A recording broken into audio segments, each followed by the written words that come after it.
Howdy everybody, I'm Gary and this is GLO Personal Finance, where I talk about getting your finances under control, building wealth, and becoming financially independent. In the previous video, we talked about one of the main calculations to do when buying a property, the cash-on-cash analysis.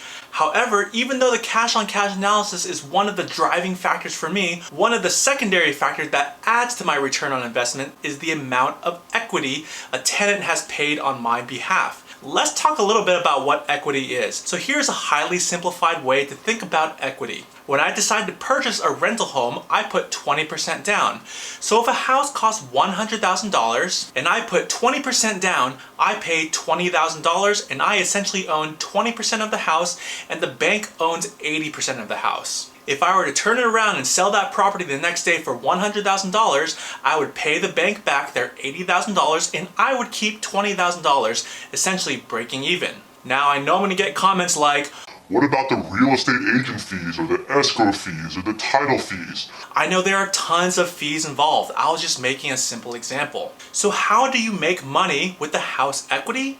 Well, you have time and amortization. How to use time and amortization? This is going to be a very simple example because I want to make a point. So let's do this again. Let's assume you bought the house for $100,000 and you put 20% down. Your mortgage payment is $500. Your other various expenses are $200.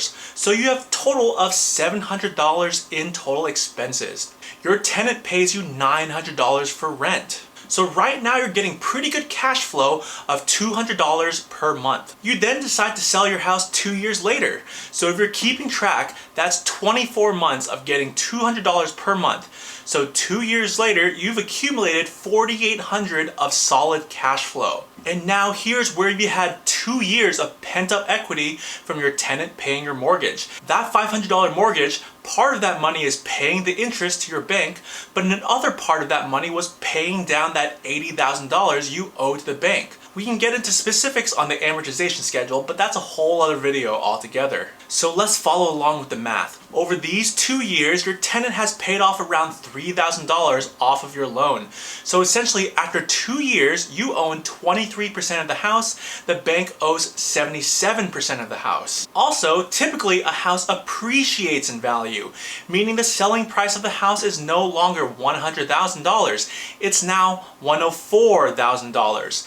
Therefore, once you sell your house, you pay off the remainder $77,000 off to your bank, and you yourself, you pay off your initial $20,000 investment, so you ultimately have a net gain of $104,000 selling price minus $78,000 you owe the bank minus $20,000 initial investment equals $6,000 from equity alone. Also, don't forget to add the cash flow of $4,800 you earned during those 2 years, giving you a grand total of $10,800 of net profit on an initial $20,000 investment. That is some pretty good returns over 2 years.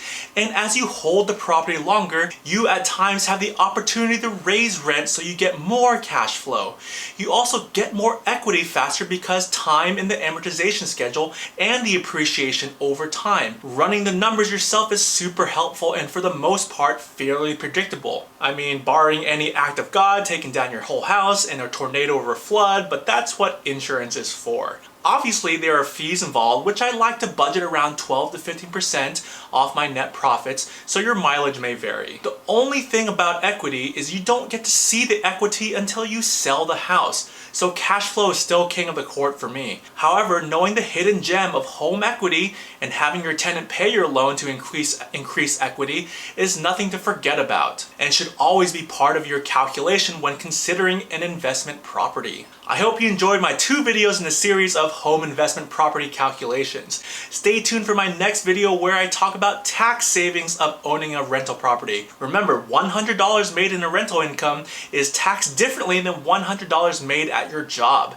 Taking advantage of efficient tax calculations is also money in your pockets. For me, I'm still searching for that perfect rental investment, but this is all part of my due diligence when finding a property. Click that like button until it turns blue and hit that subscribe button to get updates on my rental investment search.